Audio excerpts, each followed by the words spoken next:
ആയിരുന്നു. എന്തായാലും ആ ജോലി വിട്ട സമയത്ത് പിന്നീട് അങ്ങോട്ട് ഒരുപാട് സ്ട്രഗിൾസ് ഉണ്ടായി ലൈഫിൽ. കാരണം ആരോട് പറയാതെ ആയിരുന്നു റിസൈൻ ചെയ്തത്. വീട്ടില് വൈഫിന് ജോലി ചെയ്ത് സർക്കാർ ജോലിയാണ്, അച്ഛനും അമ്മയും ജോലിക്കാരാണ്, ഇപ്പൊ റിട്ടയർഡ് എംപ്ലോയീസ് ആണ്, അമ്മമാർക്ക് ജോലി, എല്ലാവർക്കും ജോലി.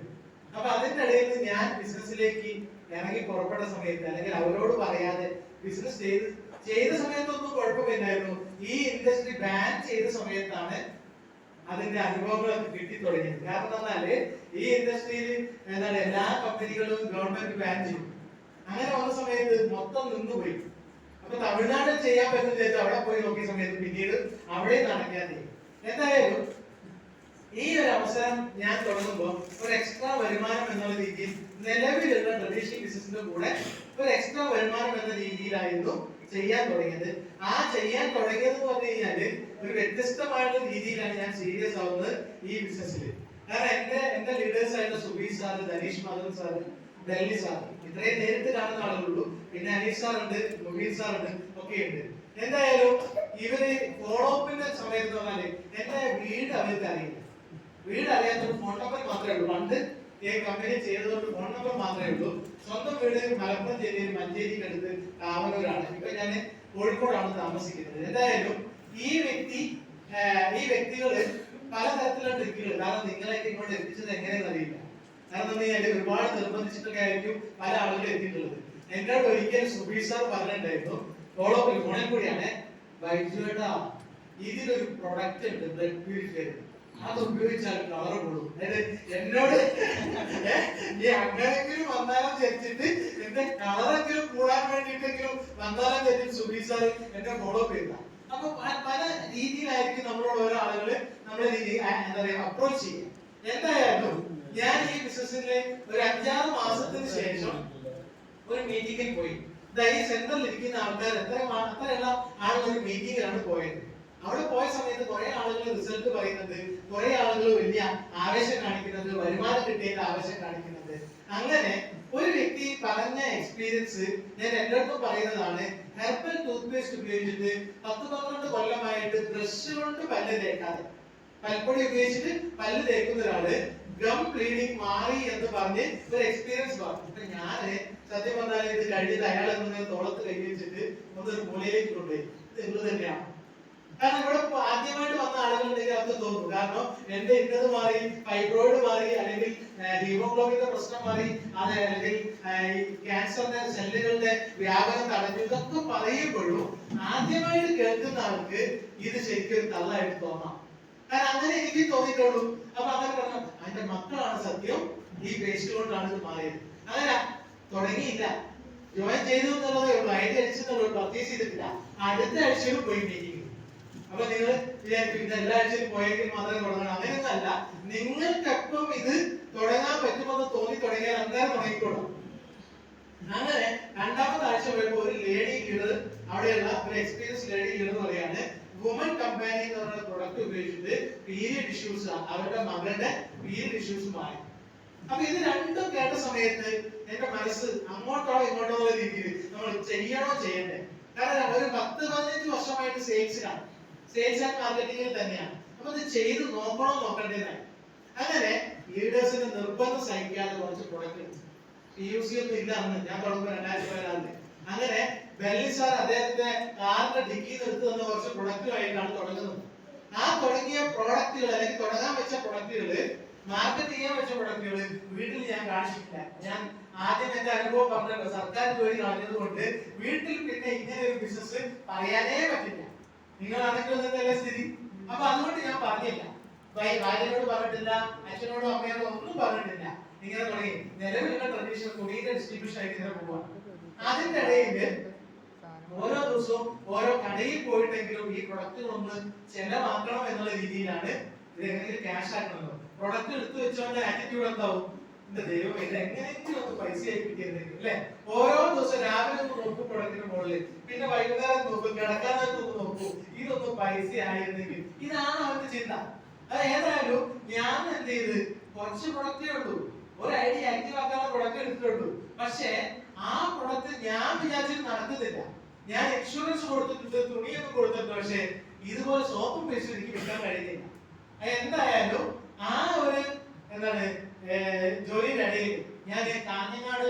മലപ്പുറം ജില്ലയിൽ നിന്ന് കാഞ്ഞങ്ങാട് വരെ തുണിയുടെ ഡിസ്ട്രിബ്യൂഷൻ ആയിട്ട് പോകും. ഒരു ദിവസം ജോലി കഴിഞ്ഞ് വന്ന സമയത്ത് വലിയൊരു ഇൻസിഡന്റ്, ഇവിടെയുള്ള പ്രധാന ലീഡേഴ്സിനൊക്കെ അറിയാം. ഞാൻ ജോലി കഴിഞ്ഞ് വരുന്ന സമയത്ത് നിന്ന് എന്റെ വീട്ടിലെ മേശപ്പുറത്ത് 3 പ്രൊഡക്റ്റ് ഞാൻ കാറിലേക്ക് ഓടിയിട്ട് നോക്കുമ്പോൾ പെട്ടി കെട്ടി വെച്ചിട്ടുണ്ട്. ഒരു കുഴപ്പമില്ല. വീണ്ടും വന്ന് തിരിഞ്ഞു വന്നത് ചോദിച്ചു, ബൈക്കിലോട് ചോദിച്ചു, ഇതാരും തന്നത്? ഏട്ടൻ തന്നിട്ട് പോയതാ. എത്ര കൊടുത്തുന്നാ പിന്നെ ചോദ്യം. ഏത് തന്നിട്ട് പോയത് വേറെ ആൾ കൊടുത്തതാണ്. എത്ര കൊടുത്തു? അതിൽ പറഞ്ഞ പൈസ എത്ര കൊടുത്തത്? ഞാൻ 140 വാങ്ങിയ കപ്പിൽ 195 കൊടുത്തു. 250 വുമൻ കമ്പനിയെ നമ്മൾ കൊടുത്തത് എത്രയാ? 340. ബ്ലഡ് പ്യൂരിഫയർ വാങ്ങിച്ചിട്ടുണ്ട്, 100 രൂപ അധികം കൊടുത്തിട്ടുണ്ട്. അപ്പൊ ഈ രീതിയിൽ ഒരു ഇൻസിഡന്റ് വീട്ടിൽ നടന്നപ്പോഴാണ് ഞാൻ ചിന്തിച്ചത്, ഇത് നമ്മൾ ചെയ്തിട്ടില്ലെങ്കിലും നാട്ടുകാർ ചെയ്യും. നിങ്ങളോട് ഓരോ ആളുകളോട് എനിക്ക് പറയാനുള്ളത്, നിങ്ങൾ ഒറ്റ ആൾക്കാർ ചെയ്തിട്ടില്ലെങ്കിലും MA ഇവിടെ തഴച്ചു വന്നു. അപ്പോ ഈ ഓപ്പർച്യൂണിറ്റി നിങ്ങൾക്ക് ചെയ്യാനാണ്, അല്ലെങ്കിൽ നിങ്ങൾക്കൊരു മാറ്റം ഉണ്ടാവണമെങ്കിൽ നിങ്ങൾ ഇത് ചൂസ് ചെയ്യണം. നെറ്റ്വർക്ക് മാർക്കറ്റിംഗ് ഇൻഡസ്ട്രിയിൽ ഓരോ ആളുകൾ വരുന്നത് ബൈ ചാൻസ് അല്ല, ബൈ ചോയ്സ് ആണ്. കാരണം ഇത് തീരുമാനമെടുത്തിട്ട് എനിക്ക് ഒരു എക്സ്ട്രാ വരുമാനം ഉണ്ടാക്കാനുള്ള മേഖലയാണ് തോന്നുമ്പോഴാണ് നമ്മൾ തുടങ്ങുക, അല്ലേ? അപ്പൊ അങ്ങനെ ഈ ഒരു ഓപ്പർച്യൂണിറ്റി തുടങ്ങിയതാണ്. കഴിഞ്ഞ ഒരു 6 വർഷം കൊണ്ട് എന്റെ ടീമിന്റെ ടോട്ടൽ ടേൺ ഓവർ ഇപ്പൊ 16 കോടിയായി. അപ്പൊ ഇത് ഞാൻ എന്ന വ്യക്തി തുടങ്ങുന്ന സമയത്ത് ഇവിടെ പുതിയതായിട്ട് ആരെങ്കിലും ഉണ്ടോ? ആദ്യമായിട്ട് വന്ന് ഉണ്ട്? ഓക്കെ, ഒരാളെങ്കിലുണ്ടല്ലോ. എന്നാല് ആ ആളുടെ മനസ്സിൽ ഇപ്പൊ തോന്നുന്ന കാര്യം എനിക്കറിയാം, ഇതൊക്കെ കുറച്ച് നേരത്തെ തുടങ്ങണമായിരുന്നു, അല്ലെ? ഇങ്ങനെയാണ് ആദ്യമായിട്ട് കേൾക്കുന്ന ആളുകള്. പക്ഷേ 2016 അവസാനത്തില് ഇന്ത്യയിൽ ഈ കമ്പനിയുടെ ഐഡി അടിച്ച ലാസ്റ്റ് ആള് ഞാനായിരുന്നു. ഇങ്ങനെ ഞാൻ ഐഡി അടിച്ച സമയത്ത് അതിനുശേഷമാണ് എന്റെ ടീമിലേക്ക് ഏകദേശം 13,000-ഓളം ആളുകൾ വന്നത്. അപ്പൊ നിങ്ങൾ ചിന്തിക്കേണ്ട കാര്യം പറഞ്ഞാല്, നമ്മൾ തുടങ്ങിയിട്ട് കാര്യമായിട്ട് തുടങ്ങിക്കഴിഞ്ഞാൽ നിങ്ങളുടെ കൂടെ കുറെ ആളുകൾ വരും ഏറ്റെടുക്കാൻ. അപ്പൊ അതുകൊണ്ട് ഇനി അത് മാത്രമല്ല, നേരത്തെ വന്നാൽ കാര്യമുണ്ട് എന്ന് ചിന്തിക്കുന്ന ആളുകളോട് വേറൊരു കാര്യം കൂടി പറയാനുണ്ട്. ഞാൻ വന്നതിന് ശേഷം ഐഡി അടിച്ചിട്ടുള്ള, അല്ലെങ്കിൽ ധാരാണി സാർ വന്നതിന് ശേഷം ഐഡി അടിച്ചിട്ടുള്ള, സൽമാൻ സാറും അഷ്റഫ് സാറും ഷിജിത് സാറും ഒക്കെ വന്നതിന് ശേഷം ഐഡി അടിച്ചിട്ടുള്ള പല ആളുകളുടെ ഐഡി കമ്പനിയിൽ ഇല്ല, കട്ടായി പോയി. അപ്പൊ നേരത്തെ വന്നു എന്നതുകൊണ്ട് നല്ല കാര്യമുണ്ടോ? ഇവിടെ നേരത്തെ വന്നതിൽ നല്ല കാര്യം, എന്തെങ്കിലും ചെയ്തെങ്കിലും ഉണ്ടാക്കാം എന്നുള്ളതാണ് കാര്യം. അപ്പൊ ഈ ഒരു ഓപ്പർച്യൂണിറ്റിയിൽ എനിക്ക് നിങ്ങളോട് പറയാനുള്ളത്, നിങ്ങളുടെ കുടുംബത്തിന് വലിയ മാറ്റങ്ങൾ ഉണ്ടാക്കാൻ വേണ്ടിയിട്ട്, നിങ്ങളുടെ ഫാമിലിയിൽ വലിയ എക്സ്ട്രാ ഓർഡിനറി ഒരു ലൈഫ് സ്റ്റൈൽ മെയിൻറ്റെയിൻ ചെയ്യണമെങ്കിൽ ഇന്ന് ഇത് ഏറ്റെടുക്കുക, ഇന്ന് ഇത് സീരിയസ് ആയിട്ട് ഏറ്റെടുക്കുക. കാരണം എന്താ വെച്ചാല്, ഞാൻ തുടങ്ങുമ്പോൾ ഒരു എക്സ്ട്രാ വരുമാനത്തിന് വേണ്ടിയിട്ടായിരുന്നെങ്കിൽ ഇന്ന് നോക്കുന്ന സമയത്ത് ഈ കമ്പനിയിൽ ഷിജി സാർ ലാസ്റ്റ് പറഞ്ഞ 2,10,10,000 എന്റെ അക്കൗണ്ടിൽ വന്നിട്ടുണ്ട്. അപ്പൊ ഈ കമ്പനിയുടെ ഒരു സീലിംഗ് അച്ചീവർ എന്നുള്ള പേര്, കമ്പനിയുടെ സൈറ്റിൽ വെബ്സൈറ്റിൽ നോക്കി കഴിഞ്ഞാൽ സീലിംഗ് അച്ചീവേഴ്സ് ലിസ്റ്റ് എടുത്തു കഴിഞ്ഞാൽ ആ ലിസ്റ്റിൽ എന്റെ പേരുണ്ട്, ബൈജൂസ. അതേപോലെ തന്നെയാണ് ഈ കമ്പനിയിൽ ആകെ ഒരു FTC അബോ ആളുകളെ നോക്കുകയാണെങ്കിൽ വെറും 1,250 ആളുകളെ ഉള്ളൂ. ഇന്ത്യയിൽ ടോട്ടൽ ലിസ്റ്റ് നോക്കുകയാണെങ്കിൽ 50,000 ലിസ്റ്റ് ഉണ്ട്. എങ്ങനെ? TC മുതൽ diamond, royal diamond, crown diamond വരെ ഒരു 50,000 ആളുകളുടെ ലിസ്റ്റ് ഉണ്ട്. ആ 50,000 ആളുകളില് NTC അബോ ആളുകളെ നോക്കുമ്പോൾ 1,270 ആളുകളെ ഉള്ളൂ. അപ്പൊ ശരിക്കും പറഞ്ഞാല് ഇത് എത്രമാത്രം സാധ്യത ഉണ്ട് എന്നുള്ളതാണ്. നിങ്ങൾ ചിന്തിക്കേണ്ട എത്രയേ ഉള്ളൂ, ഈ ബിസിനസ് ചെയ്തു കഴിഞ്ഞാൽ നമുക്ക് എന്തെങ്കിലും നഷ്ടമുണ്ടോ? ഇത് ചെയ്താൽ നഷ്ടമുണ്ടാകാനുണ്ടോ? ചെയ്തു കഴിഞ്ഞാൽ നഷ്ടമുണ്ടാകാൻ ഒന്നുമില്ല, നേട്ടങ്ങൾ മാത്രമേ ഉള്ളൂ. ഈ ഒരു ബിസിനസ്സില് നമ്മുടെ മാത്രം കഴിവല്ല. ഇവിടെ ഓരോ ലീഡർമാരും വന്ന് പറയുന്നുണ്ട്, ഞാൻ ഇത്ര വരുമാനം ഉണ്ടാക്കി, ഞാൻ ഇത്രയുള്ള ടീമിനെ ഉണ്ടാക്കി. ഇതൊന്നും അവരുടെ ഒറ്റയ്ക്കുള്ള കഴിവല്ല, ഒരു കൂട്ടം ആളുകളുടെ എഫേർട്ടാണ്. ഞാൻ എന്ന വ്യക്തി 2,10,000 വാങ്ങുന്ന ആ ആഴ്ചയില് സൽമാൻ സാറിന്റെ ഇൻകം 1,08,000. അപ്പൊ എന്താ ചോദിച്ചു കഴിഞ്ഞാല്, ഇതിന്റെ സീക്രട്ട് ഇത്രയേ ഉള്ളൂ. പുതിയ ആളുകളോട് എനിക്ക് പറയാനുള്ളത്, ഇവിടെ ഇതിന്റെ പ്ലാൻ തലയിൽ കയറി കഴിഞ്ഞാൽ, അതായത് ഇതിന്റെ പ്ലാൻ തലയിൽ കയറിയെങ്കിൽ മാത്രമേ ഉറക്കം നഷ്ടപ്പെടുള്ളൂ. ധാരാളി സാർ പറഞ്ഞല്ലേ, ഞങ്ങളുടെ ഉറക്കം നഷ്ടപ്പെട്ടു, അല്ലെങ്കിൽ സൽമാൻ സാറും ഓരോ ലീഡർമാരും പറയുന്നില്ലേ, ഇവിടെ ഉറക്കം നഷ്ടപ്പെടുന്ന ആരൊക്കെയുണ്ടോ അവന്റെ ഉള്ളിൽ ഈ പ്ലാൻ ഉണ്ട്. പ്ലാൻ ഇല്ലാത്തവൻ ശരിക്കും കിടന്നുറങ്ങും, അറിയാത്തവൻ. പക്ഷെ ഇവിടെ ഒരു സീക്രട്ട് ഇത്രയേ ഉള്ളൂ, കൂടെ വന്ന 2 പേർക്ക്, മാഡത്തിന്റെ പേരെന്താ? റംല. സാറിന്റെ പേര് ഹബീബ്. ഹബീബും റംലയുമാണ് ഞാൻ ആദ്യം സ്പോൺസർ ചെയ്ത 2 പേരെങ്കിൽ, ഹബീബ് എന്ന് പറഞ്ഞ വ്യക്തിക്ക് 10,000 രൂപ വരുമാനം അക്കൗണ്ടിൽ കിട്ടിയാൽ, റംല എന്ന് പറഞ്ഞ വ്യക്തിക്ക് 10,000 രൂപ അക്കൗണ്ടിൽ കിട്ടിയാൽ എന്റെ വരുമാനം എത്ര ഉണ്ടാവും? ഇരട്ടി ഉണ്ടാവും, 20,000. അതായത് 2 പേർക്ക് 1,200 രൂപ കിട്ടിയാൽ നമുക്ക് 2,400 ആണ്. 2 പേർക്ക് 10,000 രൂപ കിട്ടിയാൽ നമുക്ക് 20,000 ആണ്. 2 പേർക്ക് 50,000 രൂപ കിട്ടിയാൽ നമുക്ക് 1 ലക്ഷം കിട്ടും. 2 പേർക്ക് 1,05,000 കിട്ടിയാൽ ഉറപ്പിച്ചോ നിങ്ങൾക്ക് 2,10,000 കിട്ടും. ഇതാണ് ഈ പ്ലാൻ. ഈ പ്ലാനെ പഠിക്കേണ്ടതുള്ളൂ, വേറെ ഒന്നുമില്ല. ഇതിൽ വലിയ എന്താ പറയാ മല മറിക്കാനുള്ള ഒന്നുമില്ല. ഇവിടെ ശരിക്കും പല ആളുകൾ വിചാരിക്കും ഇതൊക്കെ കുറെ സംസാരിക്കുന്നവർക്കേ പറ്റുള്ളൂ. ഇവിടെ കുറെ സംസാരിക്കണം, ഒരുപാട് എന്താണ് പ്രസംഗിക്കണം, അതൊന്നുമല്ല. ഇവിടെ ശരിക്കും പറഞ്ഞാല് നിങ്ങൾക്ക് നിങ്ങളുടെ കൂടെ വന്ന ആളുകൾക്ക് കോൺഫിഡൻസ് പാസ് ചെയ്യാൻ പറ്റിയാൽ നിങ്ങളുടെ കൂടെ ആൾ നിൽക്കും. കോൺഫിഡൻസ് പാസ് ചെയ്യാൻ പറ്റിയാൽ നിങ്ങളുടെ കൂടെ ആൾ നിൽക്കും. നിങ്ങളുടെ കൂടെ വിളിച്ചിട്ട് ഒരാൾ വരുന്നില്ല എങ്കിൽ അവന്റെ ഉള്ളിൽ തോന്നിയത് നിങ്ങളുടെ കൂടെ നിന്നിട്ട് കാര്യമില്ല എന്നതാണ്. അതുകൊണ്ടാണ് വരാത്തത്. അങ്ങനെയുള്ള ഒരു ആറ്റിറ്റ്യൂഡിലേക്ക് നമ്മൾ മാറണം. അതായത് വിളിക്കുന്ന സമയത്ത് ഇവിടെ കൊല്ലാൻ വേണ്ടി വിളിച്ചാൽ ആൾക്കാർ പോകുന്നുണ്ട്, ഉണ്ടോ അല്ലേ? ഉണ്ട്. ഒരാളെ കൊല്ലാൻ വിളിച്ചാൽ 4 പേര് പോവാ. അപ്പൊ ശരിക്ക് ജീവിക്കാൻ ഒരു അവസരം ഉണ്ടെന്ന് പറഞ്ഞിട്ട് ആൾക്കാർ വരുന്നില്ലെങ്കിൽ അത് വിളിക്കുന്നതിന് കുറ്റ. ഞാൻ അങ്ങനെ മനസ്സിലാക്കി അല്ലേ സാറേ? അപ്പൊ തീർച്ചയായിട്ടും ഈ ഒരു ഓപ്പർച്യൂണിറ്റിയുടെ പ്ലാൻ വ്യക്തമായിട്ട് പറയാൻ നിങ്ങൾക്ക് പറ്റണം. ആളുകളുടെ മനസ്സിലേക്ക് എന്താ പറയാ ഈ പ്ലാൻ ഇടിച്ചു കയറാൻ കയറ്റാന്, അതേപോലെ വളരെ കോൺഫിഡന്റ് ആയിട്ട് ഈ ഒരു ഓപ്പർച്യൂണിറ്റി പറഞ്ഞ് മനസ്സിലാക്കി കൊടുക്കാനും എന്റെ കൂടെ നിൽക്കുക എന്ന് പറയണം. ഞാൻ ഇത് സ്ട്രോങ് ആയിട്ട് ചെയ്യാൻ പോവാണ്, എന്റെ കൂടെ നിൽക്കുന്നുണ്ടോ, ഉണ്ടോ ഇല്ല ഇപ്പൊ പറയണം. ഇങ്ങനെ പറഞ്ഞത് അല്ലാതെ ഈ ഒന്ന് ചേർന്നെങ്കിൽ എന്റെ കാര്യം കഷ്ടമാണ്, ചേർന്നില്ലെങ്കിൽ ഇങ്ങനെയാണ് നമ്മൾ പറയാ. അങ്ങനെ പറഞ്ഞതുകൊണ്ട് ഒരുത്തരം വരില്ല. ഈ ഒന്ന് ചേർന്ന് സാറിനോട് ഞാൻ പറയാം, പേരെന്താ? ഹംസ സാറിനോട് ഞാൻ പറയാണ്, ഹംസക്ക നിങ്ങളൊന്ന് വന്നാലേ ഞാൻ ഇതിൽ എന്തെങ്കിലും ഉണ്ടാവുള്ളൂ. അയാളുടെ ചിന്ത എന്താ? ഞാൻ വന്നിട്ട് പോയി അങ്ങനെ ഉണ്ടാക്കണ്ട, ഇതങ്ങനെ തന്നെ ചിന്തിക്കുള്ളൂ, അങ്ങനെ തന്നെ ഒരാൾ കരുതുള്ളൂ. അപ്പോ അങ്ങനെ ഒരു ആറ്റിറ്റ്യൂഡിലാണ് നിങ്ങൾ ഇത് ആൾക്കാരിലേക്ക് എത്തിക്കുന്നതെങ്കിൽ ഒരാൾ പോലും നിങ്ങളെ കൂടെ ഉണ്ടാവില്ല. നേരെ മറിച്ച് ഞാനിത് സ്ട്രോങ് ആയിട്ട് ചെയ്യാൻ പോവാണ്, എനിക്കിത് നഷ്ടസാധ്യത ഒന്നുമില്ലാതെ തോന്നിയിട്ടുണ്ട്, ഇതിൽ ഒരുപാട് പ്രോഫിറ്റ് ഉണ്ടാക്കാവുന്ന കാര്യങ്ങൾ മാത്രമേ ഉള്ളൂ, നീ എന്റെ കൂടെ നിൽക്കുന്നുണ്ടോ? ഇതാണ് ചോദ്യം. അപ്പൊ അങ്ങനെ ചോദിക്കാൻ നിങ്ങൾക്ക് പറ്റിക്കഴിഞ്ഞാൽ തീർച്ചയായിട്ടും വലിയ വരുമാനങ്ങൾ ഉണ്ടാക്കാനും വലിയ ടീം ഉണ്ടാക്കാനും ഒക്കെ നിങ്ങൾക്ക് പറ്റും. ഈ ഒരു ഓപ്പർച്യൂണിറ്റിയിൽ എന്താ പറയാ ഒരു എക്സ്ട്രാ വരുമാനത്തിന് വേണ്ടി വന്നു ഇന്ന് സീലിംഗ് അച്ചീവർ MTCയും ആയി എന്നുള്ളതല്ല. ഇന്ന് ഈ ഒരു ഓപ്പർച്യൂണിറ്റിയുടെ 1000 രൂപ മുതൽ 50 ലക്ഷം രൂപ വരെ വരുമാനം വാങ്ങിയ ആളുകള് എന്റെ ടീമിലുണ്ട്. ഈ ഒരു കോളിംഗ് ഒരുപാട് ആൾക്കാരുണ്ടാവും, വരുമാനം കിട്ടിയ ആളുകൾ 1000, 2000, 5000, 2 ലക്ഷം, 3 ലക്ഷം, 9 ലക്ഷം, 10 ലക്ഷം കിട്ടിയ ആൾക്കാരുണ്ടാവും. ഇതെല്ലാം കൂടി കൂട്ടിക്കഴിഞ്ഞാല് ഈ കമ്പനി ഒന്ന് നോക്കിക്കഴിഞ്ഞാല് ചുരുങ്ങിയത് ചിലപ്പോ ഈ ഹാളിലേക്ക് ഒരു 50 ലക്ഷം രൂപ കിട്ടിയിട്ടുണ്ടാവും. കാരണം എനിക്ക് 35 കിട്ടിയിട്ടുണ്ട്. ഈ ഹാളിലേക്ക് എല്ലാം കൂടി ഒരു 50 ലക്ഷം രൂപ കിട്ടിയിട്ടുണ്ടാവും. അപ്പൊ ശരിക്കും പറഞ്ഞാല് സെയിൽസ് ടേൺ ഓവർ ബോണസും പെർഫോമൻസ് ബോണസും ലോയൽറ്റി ബോണസും ഇങ്ങനെ ഒരുപാട് വരുമാനങ്ങള് നമുക്ക് കിട്ടുന്നുണ്ട്. എന്തായാലും ഇവിടെ നിങ്ങൾ ചെയ്യേണ്ട കാര്യം എത്രയേ ഉള്ളൂ, നിങ്ങൾ ചെയ്യുന്നത് തുടക്കത്തിൽ നന്നായിട്ട് റീറ്റെയിൽ ചെയ്യണം. തുടക്കത്തിൽ നന്നായിട്ട് റീറ്റെയിൽ ചെയ്യുക, പ്രോഡക്റ്റുകൾ പരിചയപ്പെടുത്തുക. ആ പ്രോഡക്റ്റുകള് രണ്ടാമതും മൂന്നാമതും വാങ്ങുന്ന ആളുകൾ ഉണ്ടാവില്ല, ആവശ്യപ്പെടുന്നത് ഉണ്ടാവില്ലേ? ആ ആളുകളെ ചിലപ്പോൾ നമ്മൾ ആദ്യം പ്രൊഡക്റ്റ് കൊടുത്ത ആളെ നമുക്ക് ഓർമ്മയുണ്ടാവില്ല.